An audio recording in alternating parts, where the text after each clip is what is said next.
popping all that bullshit. I be seeing you, Jimmy, talking about we Gucci boo boo here in the Gucci store. Talking about we Gucci boo boo.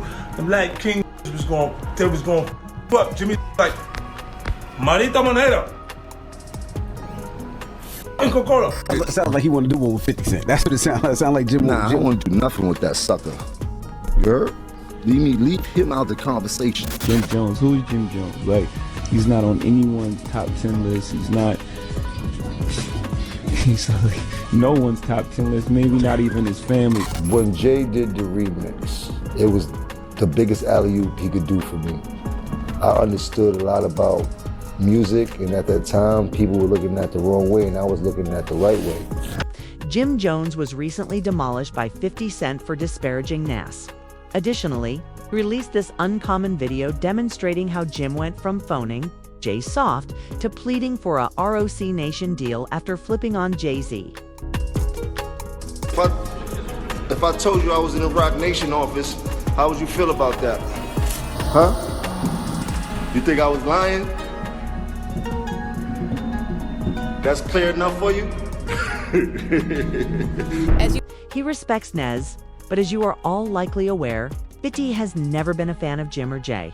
Thus, when Jim recently, 50 took offense when he began babbling about how much better he was than Nez and how he had made Nas viral once more. For Nas, probably never been done for him in his life. He's never been that viral. Furthermore, Jim's contempt for Nas isn't the only thing that 50 just revealed. Concerns Jim's lengthy history of snake behavior and treachery. For years, Jim has been changing the script, alternating between disdain and surrender, pleading and beef, particularly in regard to Jay-Z. The thing is this, K made fun of Jay for more than 10 years. He even gave one of Jay's execs a smack. However, Jim scurried back to Jay-Z when he needed a contract, pleading to be signed and referring to him as a hero. 50 is now taking this opportunity to remind everyone of Jim's true identity. A guy who has no allegiance, no genuine position, and no regard for the culture he professes to represent. But that's only the tip of the iceberg. There is an entire tale of how Jim's disdain for Nas backfired horribly, leading to individuals like 50 looking into Jim's history and revealing everything. Let's examine Jim's transition from criticizing Jay to showing empathy.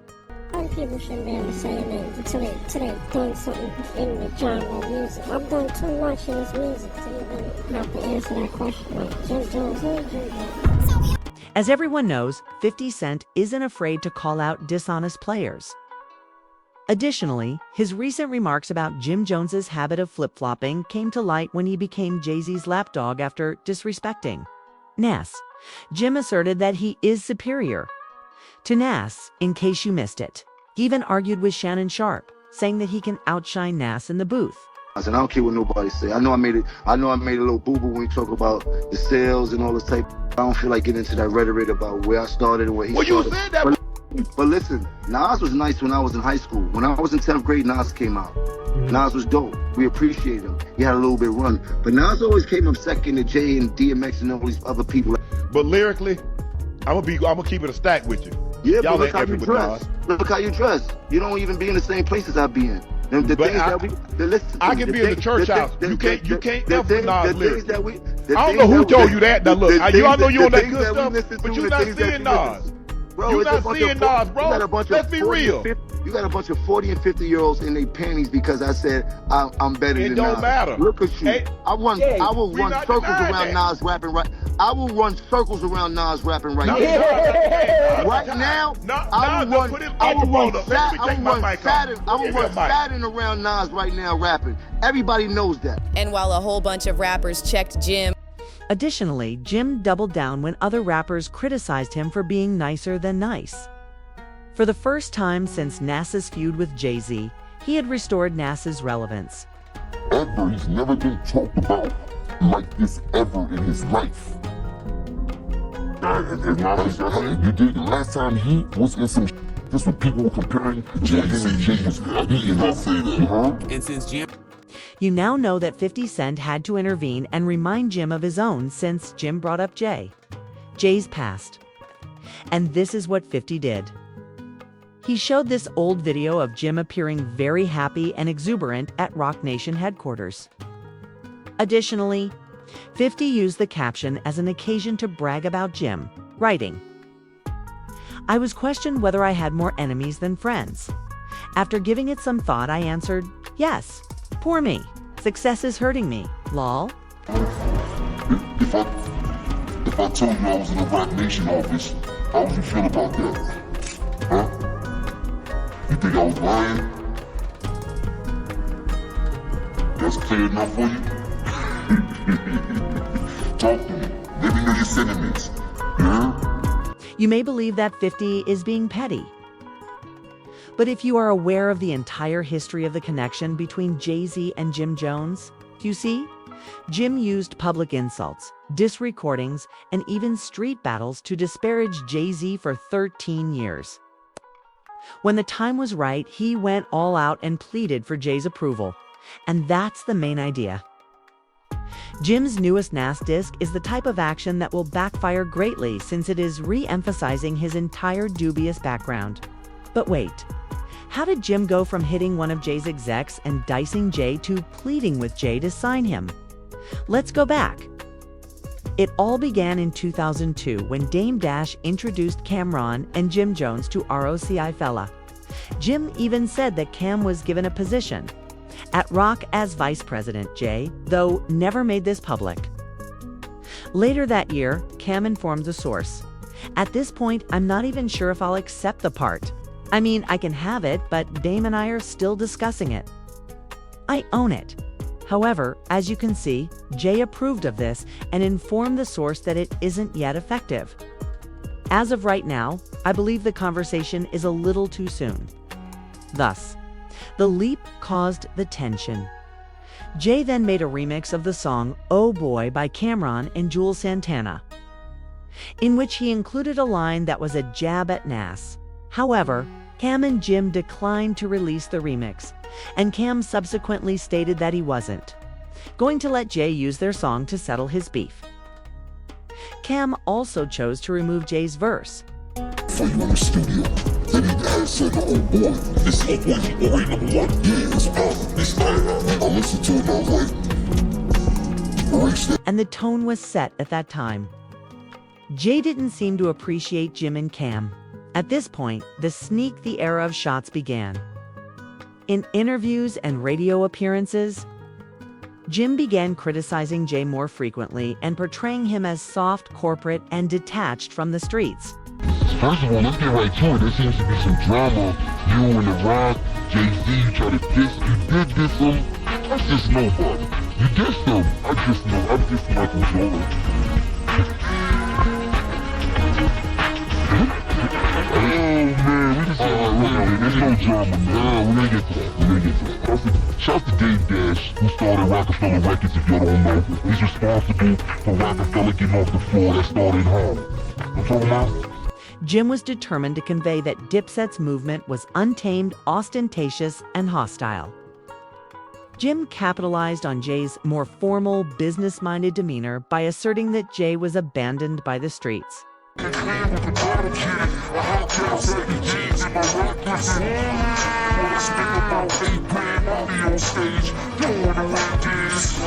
At first, Jay didn't give a direct response. Everyone was aware of that. In 2006, Jim released the song "We Fly High." Balin became a popular buzzword after the song's explosion.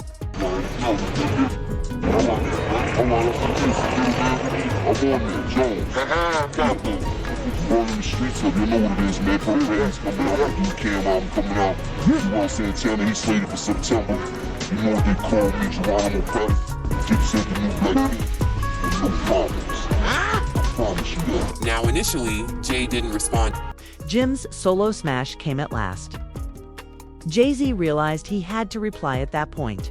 He released a remix of Jim's song, "Brooklyn High," own tempo. But that wasn't a tribute. A diss brook was involved.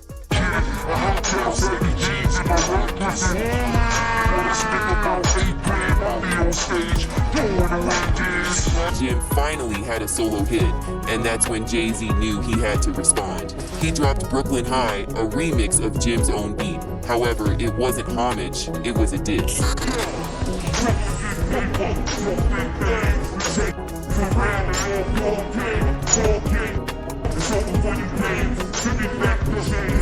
Jay made fun of Jim's ad-libs, bars, and manner. It was dismissive, icy, and surgical. Jim, however, clapped back with the beef mix, turning the tables once more and slamming at Jay, accusing him of being weak, outdated, and elderly.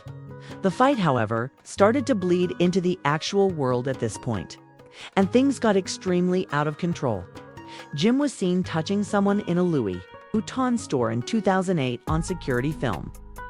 Later on, it was discovered that the victim was Lenny Santiago, Jay-Z's longtime A&R. Jim entered a guilty plea to misdemeanor assault after being arrested for this. Jim Jones, the rap is going down.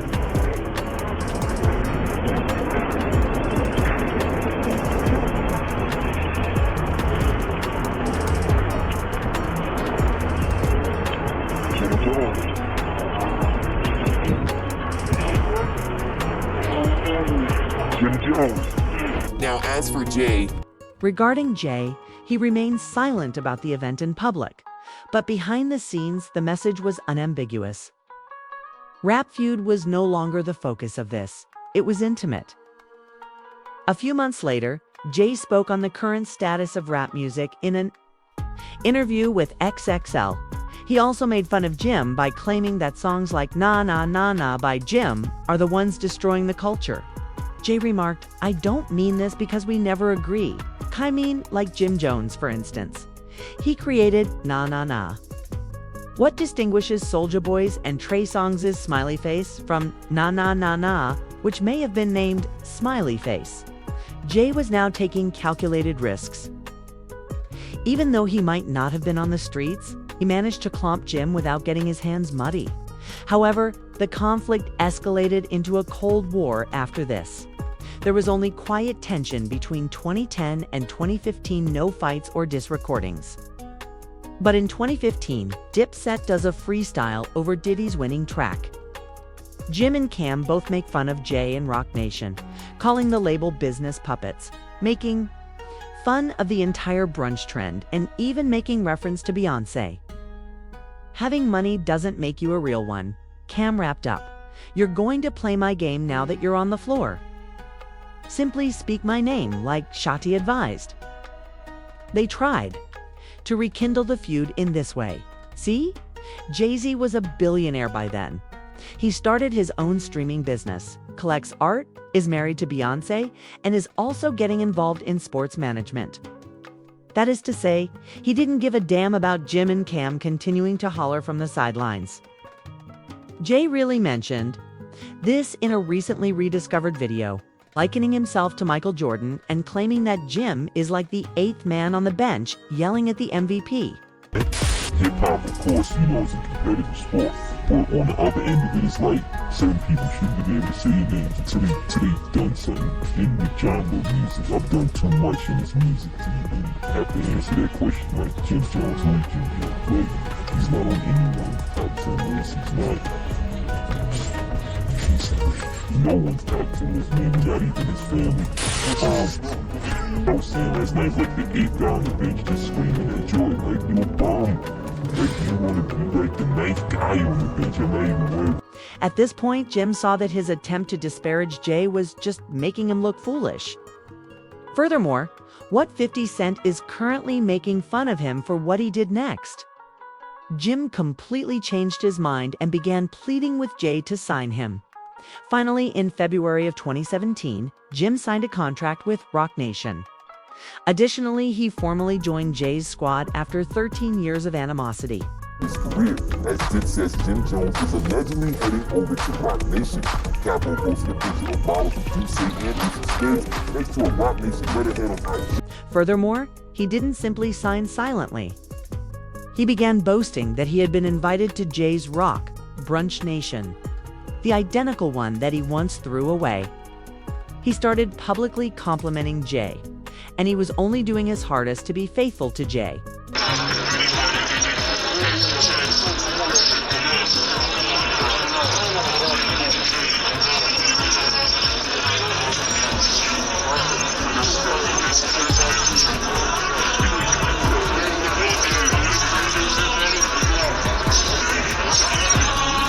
the same man who smacked his friend and used to make fun of Jay for being soft, accusing him of abandoning the streets, was now describing how Jay served as his constant role model.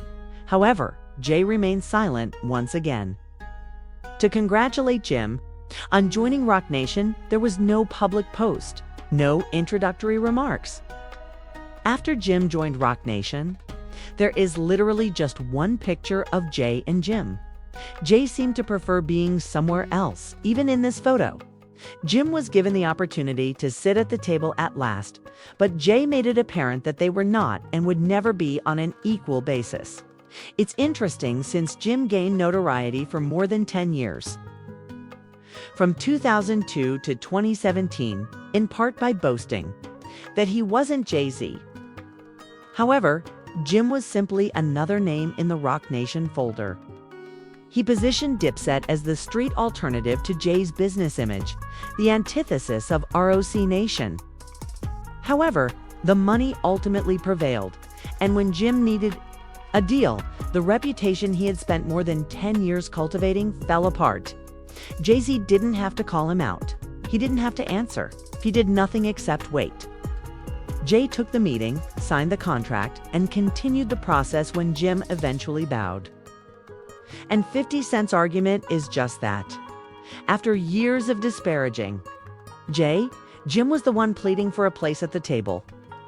Now, if Jim hadn't made the error of disregarding NASA's heritage, the majority of people would have most likely forgotten about this. However, when he had done so, Jim asked others, like 50, to delve further and reveal his lengthy history of vacillating and feigning allegiance, and the receipts are excessively hefty. The issue now is, to what extent will this fallout spread? Will Jim's career be able to withstand the harm?